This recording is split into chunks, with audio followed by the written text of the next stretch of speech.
Buying the right set of lights for your bike is an essential purchase. But with so many options out there in the market, starting from as low as 500 rupees and going up to almost 10,000 rupees, it can seem to be a very confusing buying process. In this video, we'll be comparing a low-end light, something that starts from as low as 1,100 rupees, to a light that costs almost 10,000 rupees, and see what are the differences between these high-end lights and a low-end light. Before we move ahead, we would like to thank Fasteneup for collaborating with us for the Beginner Cyclist series. Fasteneup makes nutritional supplements to take care of your pre, intra and post-workout needs. Check out a link to their products on the Cyclop India website.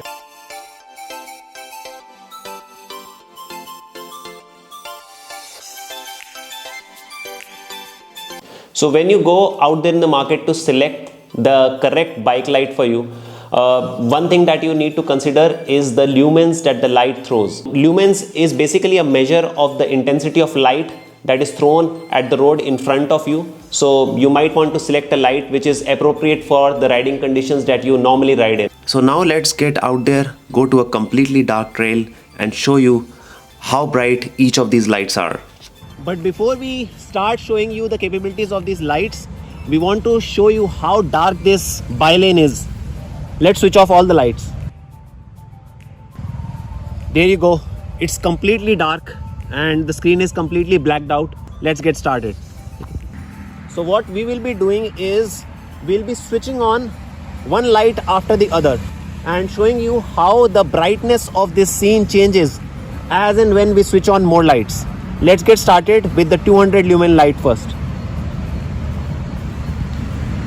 This is how a 200 lumen light looks like in a completely dark trail. Now we'll switch on the 500 lumen light from Knight Rider. As you can see, the brightness in this whole scene has increased considerably, and now we'll be upping the ante by switching on the 900 lumen light. There you go. And now we'll be switching on the 1200 lumen light, the Knight Rider 1200 with the OLED display. Those are all the 1200 lumens for you, and you see this road is completely lit up. For a distance of 30 to 35 feet, I can see very clearly, and I think that is a safe distance to see if you are out there riding in the night. Now we'll be switching off these lights one after the other. The 1200 lumen light is off now. The 900 lumen light is off. There goes the 500 lumen light as well. And finally, the last light is off as well. But before you get too excited with the amounts of lumens that you want in your light, you will also have to consider the price at which these lights come at. So there is a huge difference in prices here as well. The Decathlon FL920 is priced at almost 1200 rupees. The Knight Rider 500, which has almost 2.5 times as many lumens as the Decathlon light, is priced at almost 2000 rupees. And then you move up to the Knight Rider 900, which is about 3500 rupees. And finally, this is the biggest jump, the Knight Rider 1200, which costs almost 11,000 rupees. So once you have actually narrowed down on the lumens or brightness that you need, you will have to kind of think of how many modes you need on the light. Like lumens, the number of modes also increase here as you invest in a more expensive light. So let's test the Lumina 500 now. It has 4 modes: the low intensity mode, the medium intensity mode, and finally the high intensity mode.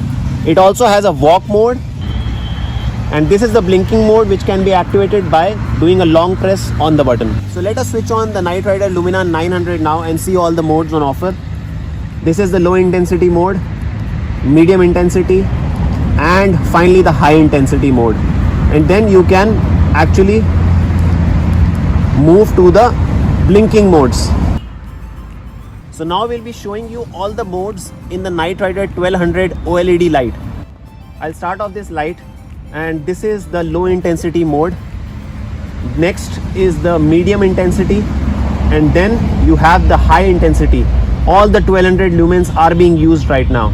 So the road is pretty well lit up. As I said earlier, I can clearly see at a distance of about 30 to 35 feet.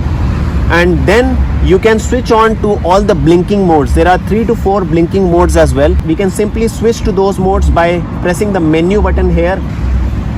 There you see, this is the first blinking mode. Next, changing the speed of how fast the light is blinking. And another one, this is the walk mode. The walk mode actually gives a battery backup of almost 18 hours. So you can use this as an emergency light if you are out touring. According to the type of riding that you are doing, you might find all these modes useful. Of course, all these modes will give you that flexibility of riding in different terrains. You can ride on proper tarmac, you can go off-road with such a powerful light and use it for emergency situations as well. With the type of portability that these lights offer, you might also want to consider the battery life, run time and charging times that these lights take to get up to full speed again. Bike lights can be powered by an external battery or an internal battery. All the lights that we have here, front and rear, all of them are powered by an internal battery which can be charged by a micro USB port. The run time for these lights ranges from as low as 2 hours to as high as 60 hours in a particular mode. A light like the Decathlon FL920, which costs almost 1100 rupees, gives a battery backup of about 2 to 3 hours. But if you talk about lights like the Lumina 900, it gives a battery backup of up to 60 hours in the walk mode and almost 2 hours in a high intensity mode. So that is a pretty good battery backup that you're getting for a light that is worth 3500 rupees. The primary benefit you get by having this OLED display on the 1200 is you are always aware of which of the 9 modes you are in at any point in time. Also, you can easily understand how much battery life you can expect in each of the 9 modes. The battery life in the fast and the pulse mode is 6.5 hours and 10 hours respectively, while in the 550 lumen mode, the battery life is 3 hours, and in the 1000 lumen mode, you can expect a battery life of up to 1.5 hours. As you keep on spending more money on the lights, you will get more modes, more battery life and more illumination to play with. Now let us talk about how you are going to mount these lights on the handlebar. The Decathlon light has a pretty flimsy mechanism. I do not find it very comfortable. You actually are provided with a sort of a rubber band that you have to kind of wrap around your handlebar to get this light in place. But something like the Knight Rider, they come with pretty sturdy mechanisms of mounting. The Lumina 500 comes in with an inbuilt rubber mount which can be directly mounted on the handlebar. The Lumina 900 and 1200 come with sturdy base plates which are mounted on the handlebar, on which you can clip on and clip out the light as and when you want to use it. Talking about the build quality of the lights, the same principle applies. You get what you pay for. A budget light would have a very plasticky feel to it, but as you invest more money on the lights that you are choosing, you will get a more premium build and design. These lights from Knight Rider are made up of polycarbonate and also have some amount of aluminium to ensure that the heat is dissipated and the lights do not malfunction because of excessive heating. Also, in a budget light, the lens that is used is pretty basic.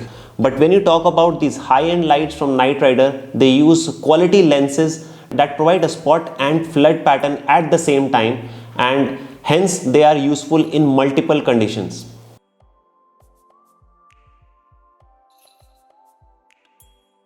So we have talked enough about the front lights. Let's switch over to the rear lights.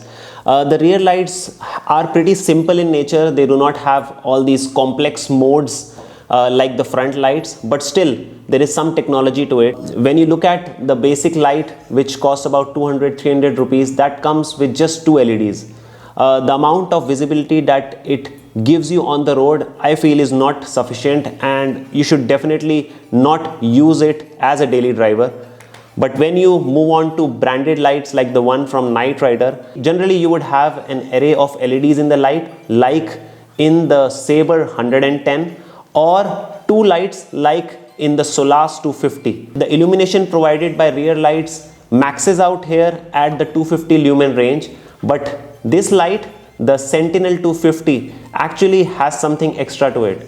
This is one of my favorite light. It has those two LEDs in the center, but also gives you an ability to create a virtual lane around you when you're riding in the night. This light definitely has an X factor about it. All these rear lights from Knight Rider come with a daylight visibility mode and also a group riding mode. The group ride mode ensures that when you are riding in a group, the rider on your tail does not get disturbed by the constant blinking of these strong LEDs. So there you go. If you intend to do most of your rides on the countryside or in pitch darkness, then you should definitely consider investing in a proper branded light like the Knight Rider 900 or even the Knight Rider 1200.